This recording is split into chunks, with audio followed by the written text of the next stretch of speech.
बिस्मिल्लाहिर्रहमानिर्रहीम। अस्सलाम वालेकुम एवरीवन।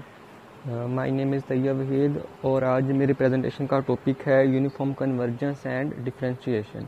तो सबसे पहले हम डेफिनेशन करते हैं यूनिफॉर्म कन्वर्जेंस की, ये क्या होता है। लास्ट लेक्चर में ऑलरेडी हम इसको डिस्कस कर चुके हैं, लास्ट प्रेजेंटर ने बहुत अच्छे से एक्सप्लेन किया था इसे। मैं अगेन आपके जो डाउट्स है उनको क्लियर करने के लिए इसको कोशिश करूँगा कि डिटेल में समझा सकूं। तो सबसे पहले आज यूनिफॉर्म कन्वर्जेंस क्या होती है। हमारे पास एक फंक्शन का सीक्वेंस गिवन होता है, given a sequence of function किसी डोमेन में जो कि सबसेट ऑफ रियल नंबर की डोमेन, यानी कि कुछ भी कोई इंटरवल जैसे हम लेते हैं, उस डोमेन में एक सीक्वेंस गिवन होता है। अब हमारे पास वो सीक्वेंस कन्वर्जेंट कब होता है, जब हमारे पास ये वाली कंडीशन होल्ड करती है for any epsilon greater than 0 F of N of X, यानी कि जो सीक्वेंस ऑफ फंक्शन है minus F of X less than epsilon हो। अब यहाँ पे एफ ऑफ एक्स क्या चीज़ है, एफ ऑफ एक्स जो आपके पास है वो limit N approach to infinity into sequence of function, ये यानी कि limit N approach to infinity F N of X, यानी कि आपके पास सीक्वेंस ऑफ फंक्शन पे limit N approach to infinity कर दो तो वो आपके पास एफ ऑफ एक्स की वैल्यू आ जाती है। एक चीज़ जो इसमें इंपॉर्टेंट है यूनिफॉर्म कन्वर्जेंस में वो ये है कि इसमें आपके पास जो n है ना, वो n की वैल्यू सिर्फ एप्सिलॉन पे डिपेंड करनी चाहिए। अगर n की वैल्यू सिर्फ एप्सिलॉन पे डिपेंड करती है, इट मीन्स वो आपके पास यूनिफॉर्म कन्वर्जेंस है, यूनिफॉर्म कन्वर्जेंट सीक्वेंस है। लेकिन अगर आपके पास इसमें n की वैल्यू इसके अलावा एप्सिलॉन के अलावा x पे भी डिपेंड कर जाए तो वो हमारी डेफिनेशन पॉइंट वाइज कन्वर्जेंस की तरफ चले जाती है। इस तरीके की हम एग्जांपल भी करेंगे कि अब देखेंगे उसमें n की वैल्यू किस पे डिपेंड करती है। अगर एप्सिलॉन पे डिपेंड करती है, एप्सिलॉन के अलावा अगर x पे भी डिपेंड करेगी तो हम कह देंगे कि वो यूनिफॉर्म कन्वर्जेंस नहीं है। एक बात याद रखनी है कि जो भी आपके पास यूनिफॉर्म कन्वर्जेंट सीक्वेंस होता है ना, वो हमेशा पॉइंट वाइज कन्वर्जेंट होगा, लेकिन इसका कन्वर्स ट्रू नहीं है। अगर पॉइंट वाइज कन्वर्जेंट सीक्वेंस है तो वो मे और मे नोट भी होगा यूनिफॉर्म कन्वर्जेंस, उसको हम चेक करेंगे। लेकिन अगर कोई यूनिफॉर्म कन्वर्जेंट सीक्वेंस है, इट मीन्स वो पॉइंट वाइज भी कन्वर्जेंट सीक्वेंस होगा। अब इसमें जो एग्जांपल है, सबसे पहले एग्जांपल 1 है, हमारे पास सीक्वेंस गिवन है sine N of N X plus 3 square root over square root of N plus 1। यहाँ पे हमारे पास डोमेन जो है एक्स जो है वो रियल नंबर से बिलोंग कर रहा है, ठीक है। अब हमारे पास हमने ये शो करना है कि क्या ये आपके पास यूनिफॉर्म कन्वर्जेंट सीक्वेंस है कि नहीं है। मेरा जो मेन टॉपिक है वो मैंने आपको एक्सप्लेन करना है कि हम किस तरीके से डिफरेंशिएशन के मेथड को यूज़ करते हुए हम इसको प्रूव कर सकते हैं। हम आसानी से इस चीज़ को देख सकते हैं कि कोई यूनिफॉर्म कन्वर्जेंट है कि नहीं है। हमारे पास किसी को सीक्वेंस को यूनिफॉर्म कन्वर्जेंट प्रूव करने के लिए कई मेथड होते हैं, डिफरेंट मेथड होते हैं। हम वो मेथड यूज़ करते हैं जो हमारे लिए सबसे ईजी हो। लेकिन अगर आपके पास स्पेसिफाई किया जाए आपने यही मेथड यूज़ करके करना है तो आपको हर एक मेथड का पता होना चाहिए। एक हम बाय डेफिनेशन कर लेते हैं, एम टेस्ट होता है, इंटीग्रेशन से वो कर सकते हैं, डिफरेंशिएशन से कर सकते हैं। अब मैं इसमें आपको एक्सप्लेन करूंगा कि बाय डेफिनेशन हमने कैसे किया है और हम बाय डिफरेंशिएशन कैसे कर सकते हैं इसको, ठीक है। तो सबसे पहले हमें पता है कि साइन एन एक्स प्लस 3 जो वो लेस देन इक्वल, उसका mod less than equal to 1 होता है। इसको ओपन कर लिया, देन दोनों साइड पे n प्लस 1 स्क्वायर रूट से डिवाइड कर दिया। अब इस पर हमने स्क्वीज थ्योरम लगा दिया। जो लेफ्ट पे एक्सप्रेशन है उसकी लिमिट भी 0 है, जो राइट पे एक्सप्रेशन है उसकी लिमिट भी 0 है, तो दरमियान वाले एक्सप्रेशन की लिमिट भी 0 होगी। तो हमारे पास एफ ऑफ एक्स की वैल्यू आ गई। जब एफ ऑफ एक्स की वैल्यू हमारे पास आ गई, देन हमने डेफिनेशन अप्लाई की इस पर। वो डेफिनेशन क्या है, ये हमारे पास डेफिनेशन आ गई। यहाँ पे लिमिट एन डेफिनेशन हमारे पास आ गया F of N of X minus F of X. इसमें वैल्यूज पुट की लेस देन इक्वल टू, अब ये sine N X plus 3 over square root of N plus 1 less than equal to होता है 1 over square root of N plus 1 less than epsilon. अगर ये less than epsilon है, हमने ये खुद लिख रहे हैं, अगर एप्सिलॉन से लेस है ये, हमारे पास क्या कंडीशन बनती है, एप्सिलॉन स्क्वायर ग्रेटर देन हो जाएगा 1 over N plus 1, 1 is less than epsilon square into N plus 1। इसको सिंप्लीफाई किया तो n की वैल्यू आ गई, n is greater than 1 minus epsilon square over epsilon square. यानी कि हमारे पास इसमें n की वैल्यू सिर्फ और सिर्फ एप्सिलॉन पे डिपेंड कर रही है। इसमें कहीं भी x आपके पास या इन्वॉल्व नहीं है। अगर यहाँ पे कहीं भी यहाँ पे आपके पास x आ जाता, इस एप्सिलॉन स्क्वायर के साथ x आ जाता, तो n की वैल्यू आपके पास हो जानी थी, x पे भी डिपेंडेंट हो जानी थी। तो हमारे पास फिर वो यूनिफॉर्म कन्वर्जेंट सीक्वेंस की डेफिनेशन को सेटिस्फाई नहीं करना था। हम मेन चीज़ यूनिफॉर्म कन्वर्जेंस की और पॉइंट वाइज कन्वर्जेंस की डेफिनेशन में जो डिफरेंस है ना, वो सिर्फ यही है कि यूनिफॉर्म कन्वर्जेंट सीक्वेंस में हमारे पास जो एन की वैल्यू होती है वो सिर्फ एप्सिलॉन पे डिपेंड करती है, लेकिन जो पॉइंट वाइज कन्वर्जेंस होता है उसमें एन की वैल्यू एप्सिलॉन पे भी डिपेंड करती है और एक्स पे भी डिपेंड करती है। तो हमारे पास ये चीज़ है, ठीक है। अब हमारे पास इसमें ये चीज़ clearly N depends on epsilon only, so given sequence of function is uniformly convergent and converges to F of X on R. ये हमारे पास यूनिफॉर्मली कन्वर्जेंट सीक्वेंस हो गया और एफ ऑफ एक्स को ये कन्वर्ज करता है ऑन आर डोमेन जो थी उस डोमेन में। अब नेक्स्ट एग्जांपल है जी, उसको देखें। सीक्वेंस गिवन है 1/n into 1 plus X square. हमें शो करना है कि यार यूनिफॉर्मली कन्वर्जेंट है कि नहीं है। अब जब आप टेस्ट करोगे ये वाले डिफरेंट टेस्ट करोगे इसके इंटीग्रेशन से, डिफरेंशिएशन से या बाय डेफिनेशन से, तो आपके पास डिफरेंट मेथड आ जाएंगे। जब क्वेश्चन आपके पास आएगा अब आपकी अपनी चॉइस होगी कि आपने इसको किस तरीके से सोल्व करना है, लेकिन अगर मेंशन हो कि आपने बाय डेफिनेशन ही करना है तो आपको बाय डेफिनेशन भी करना आना चाहिए। तो इस तरीके से अगर बाय डेफिनेशन इस पर मैं अप्लाई करूँ तो मेरे पास सीक्वेंस ऑफ फंक्शन क्या है 1/n into 1 plus X square where X belong to R set of real number, ठीक है। अब मैंने यहाँ पे क्या किया, अब यहाँ पे दोबारा हमने एफ ऑफ एक्स की वैल्यू फाइंड आउट करनी थी। वो क्या होती है, limit n approach to infinity 1/n into 1 plus X square. अब इस पे दोबारा बाय डेफिनेशन हमने जैसे लास्ट क्वेश्चन में किया था F of N of X minus F of X apply किया।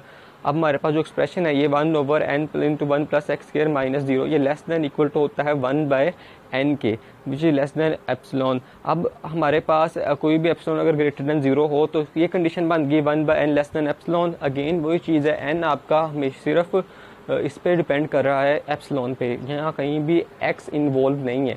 अगर x इन्वॉल्व कर जाता तो हम कह देते यूनिफॉर्मली कन्वर्जेंट नहीं है। तो ये आपके पास यूनिफॉर्मली कन्वर्जेंट सीक्वेंस हो गया।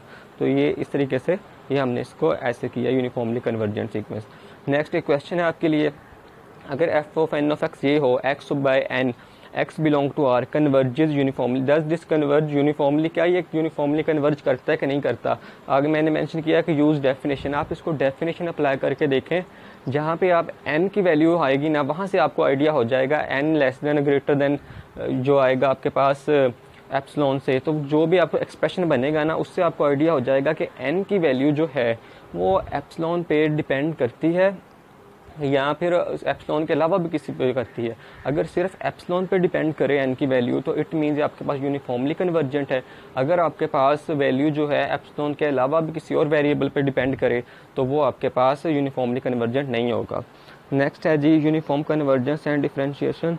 अब डिफरेंशिएशन में हमारे पास क्या चीज़ आती है, अब इसमें हम इसका क्राइटेरिया क्या, ये थ्योरम है, ये मैं आपको एक्सप्लेन करता हूँ पहले, देन हम इसकी एग्जांपल करेंगे। हमारे पास एक फंक्शन गिवन है, उसको हमने सीक्वेंस ऑफ फंक्शन गिवन है, हमने चेक करना है इसको क्या ये आपके पास यूनिफॉर्मली कन्वर्जेंट है कि नहीं है। एक तो मेथड है कि हम इस पर डेफिनेशन अप्लाई करके कर लें, लेकिन सम केसेस ऐसे होते हैं जिसमें डेफिनेशन अप्लाई करना बहुत मुश्किल होता है। तो यहाँ पे हम इस तरीके से उसको डिफरेंशिएशन से हम करते हैं उसको। वो कैसे अब करते हैं हम हमारे पास एक सीक्वेंस गिवन होता है, ठीक है। पहली चीज़ हम देख रहे हैं कि आपके पास सीक्वेंस जो है वो डिफरेंशिएबल हो। अगर सीक्वेंस डिफरेंशिएबल है एक इंटरवल पे तो उसका डेरिवेटिव लेंगे, डेरिवेटिव लेने के बाद जो उस डेरिवेटिव लेने के बाद जो सीक्वेंस बनेगा ना उसको g of n of x का नाम दे दिया, वो भी एक सीक्वेंस ऑफ फंक्शन ही बनेगा, उसको g of n of x का नाम दे दिया, ठीक है। अब हम क्या करते हैं, अब अगला स्टेप हमने चेक करना होता है क्या g of n of x continuous है। दो कंडीशन ट्रू करनी होनी चाहिए, एक चीज़ होनी चाहिए कि ये जी जो आपके पास डेरिवेटिव लेने के बाद सीक्वेंस का फंक्शन बना है वो कंटिन्यूस हो, और दूसरी चीज़ हम दूसरी चीज़ में ये करते हैं कि जी ऑफ एन ऑफ एक्स को चेक करते हैं क्या ये यूनिफॉर्मली कन्वर्जेंट है कि नहीं है। अब इस पर अगेन आप डेफिनेशन अप्लाई करके देख सकते हैं, नहीं तो डिफरेंट टाइप ऑफ टेस्ट होते हैं वो आप करके देख सकते हैं। मैंने बेसिकली डेफिनेशन अप्लाई करके किया है ताकि आपको इजीली अंडरस्टैंड हो जाए, क्योंकि डेफिनेशन वाले क्वेश्चन आपने लास्ट लेक्चर में भी किए थे, उस जो एक्सप्लेन किया था लास्ट प्रेजेंटर ने, तो इसमें भी मैंने आपको दो एग्जांपल के साथ वही वाली चीज़ दोबारा एक्सप्लेन कर दी कि हमने बाय डेफिनेशन अप्लाई करके यूनिफॉर्म कन्वर्जेंस कैसे प्रूव करनी है, और अगर डिसप्रूव होती है तो उसकी क्या वजह होती है। जब n आपके पास एप्सिलॉन पे डिपेंड करता है तब वो यूनिफॉर्म कन्वर्जेंट होती है, अगर एप्सिलॉन के अलावा किसी और वेरिएबल पे भी डिपेंड करे देन वो आपके पास यूनिफॉर्मली डाइवर्जेंट हो जाती है, यानी कि कन्वर्जेंट नहीं होती। हम ये कह सकते हैं यूनिफॉर्मली कन्वर्जेंट नहीं है वो, ये कह देंगे।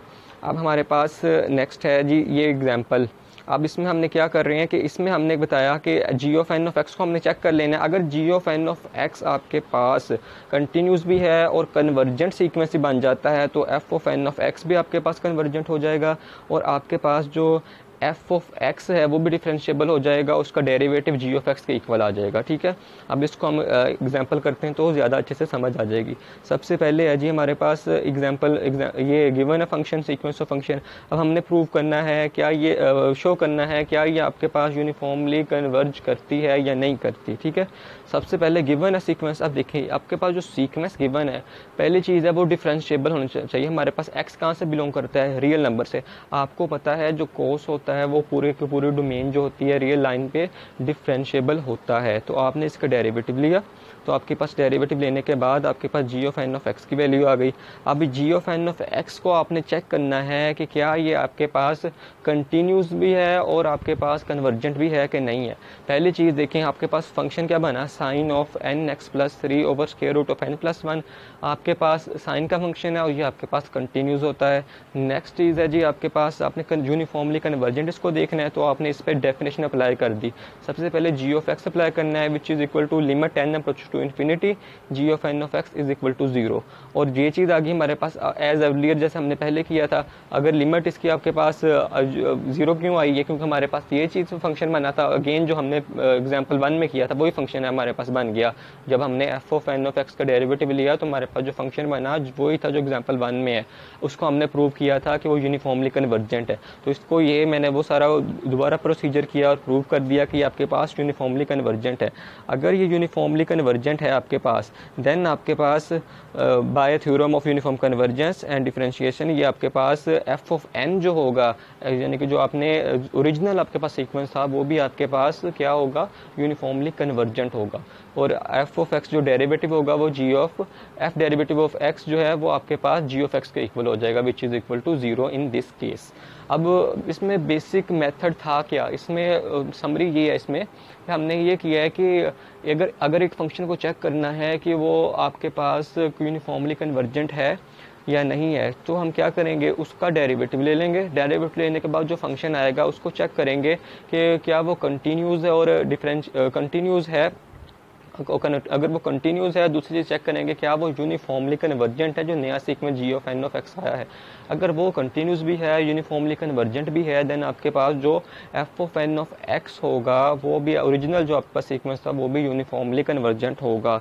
एंड पे मैंने अगेन एक क्वेश्चन पुट किया आप लोगों के लिए, आपने देखना है इस क्वेश्चन को चेक करना है क्या ये फंक्शन जो है कन्वर्ज करता है यूनिफॉर्मली या नहीं। तो अब इसको आप जिस मेथड से भी करना चाहें, बाय डेफिनेशन अगर अप्लाई करके देखें आपको आसान लगता है तो वैसे कर लें, और अगर होता है तो, अगर नहीं होता तो फिर आप इसको जो सेकंड मेथड मैंने बताया है कि डिफरेंशिएशन से, उस तरीके से आप करके देखें।